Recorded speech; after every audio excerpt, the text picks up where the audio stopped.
নম্বর ইসলামে পরিপূর্ণভাবে প্রবেশ করা।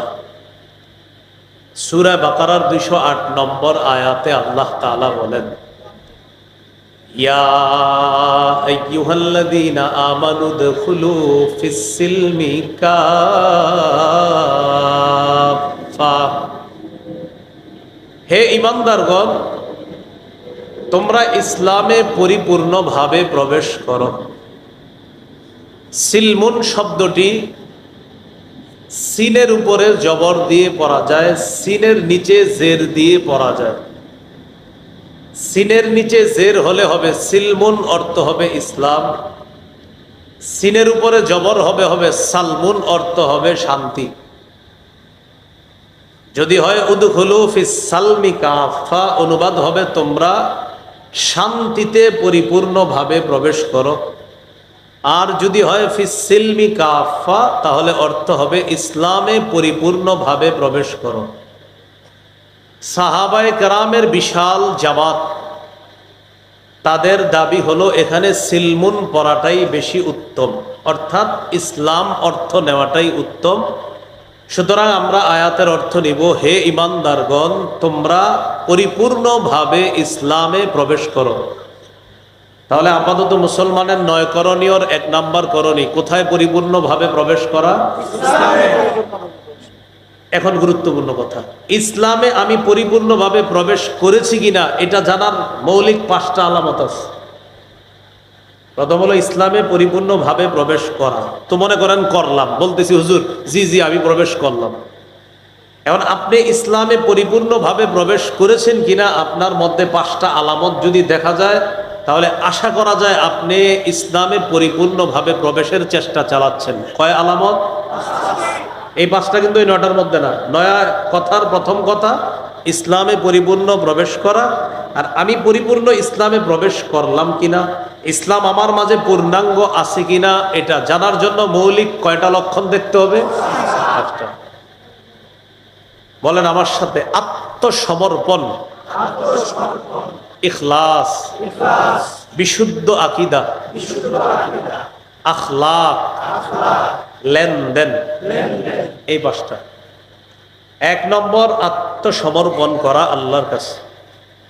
2 নম্বর ইখলাসের সাথে প্রতিটি ইবাদত করা। 3 নম্বর বিশুদ্ধ আকীদা রাখা।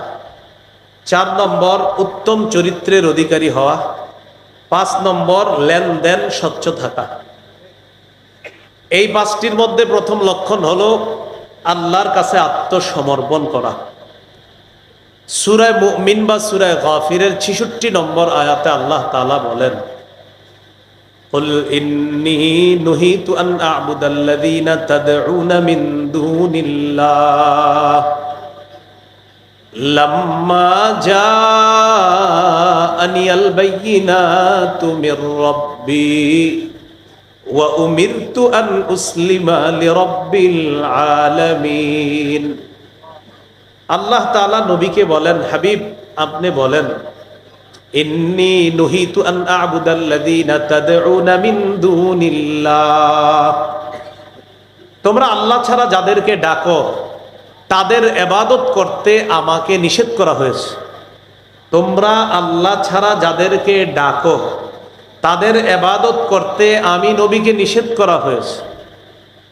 লাম্মা জাআনিয়াল বায়্যিনাতু মির রাব্বি, আমার রবের পক্ষ থেকে যখন স্পষ্ট প্রমাণ আদি এসে গিয়েছে, তখন আমার সামনে স্পষ্ট হয়ে গেছে আমার রব তিনি সত্য, তিনি ইলাহ, তিনি খালেক, তিনি রাজ্জাক। আমাকে নিষেধ করা হয়েছে তোমরা যাদেরকে আল্লাহর পরিবর্তে ডাকো আমি তাদের যেন ইবাদত না করি, তাদের ইবাদত করতে আমাকে নিষেধ করা হয়েছে। আর আদেশ করা হয়েছে কি, ওয়া উমিরতু আন উসলিমা লিরাব্বিল আলামিন, আমাকে আদেশ করা হয়েছে আমি যেন বিশ্বজগতের রব আল্লাহর কাছে আত্মসমর্পণ করি। এটা নবীজিকে বললেন। সূরা বাকারার 131 নম্বর আয়াতে আল্লাহ তাআলা বলেন, ইদ ক্বালা লাহু রাব্বুহু আসলিম ক্বালা আসলামতু লিরাব্বিল আলামিন। নবী ওই সময়কে স্মরণ করুন যখন ইব্রাহিম আলাইহিস সালামকে তার রব বললেন, আসলিম, ইব্রাহিম আপনি আত্মসমর্পণ করেন। ক্বালা আসলামতু লিরাব্বিল আলামিন। ইব্রাহিম নবী জবাব দিলেন সাথে সাথে, আমি বিশ্বজগতের রব আল্লাহর কাছে আত্মসমর্পণ করলাম। এবার আমার সাথে সবাই বলেন, আত্মসমর্পণকারীকে মুসলিম বলে, মুসলিমকে আত্মসমর্পণকারী বলে।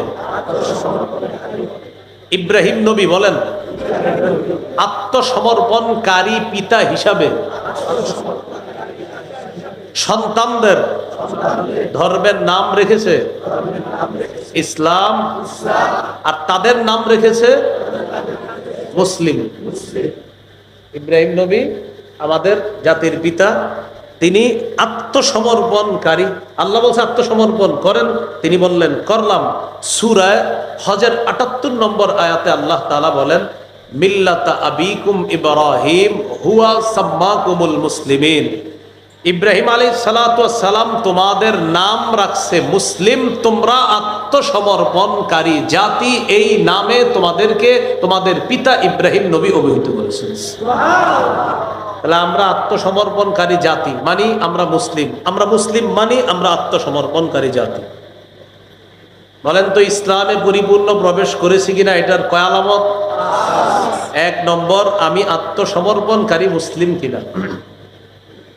২ নম্বর, ইখলাস, আমার প্রতিটা ইবাদত ইখলাসের সাথে হয় কিনা। যেমন আমি আপনাদের এখানে ওয়াজ করার জন্য আসলাম, আমার এই নিয়ত হতে হবে আমি কিছু কথা বলবো, এই কথাগুলো যেন মানুষ বুঝতে পারে, বুঝে আমল করতে পারে, এই নিয়ত হওয়া। শ্রোতাদের এই নিয়ত থাকা, আজকে মাহফিলে যে আলোচকরা আসবেন তাদের কণ্ঠস্বর যেমনই হোক না কেন, তারা যদি কোরআন হাদিসের কথা বলে এতে কণ্ঠস্বর একটু সুন্দর হোক আর একটু কম সুন্দর হোক, কোরআন হাদিস বললেই হলো, তার কণ্ঠ যেমনই হোক আল্লাহর কথা তার কণ্ঠে আসবে, আমি সেই কথা শুনবো। এই নিয়ত শ্রোতারা করবে।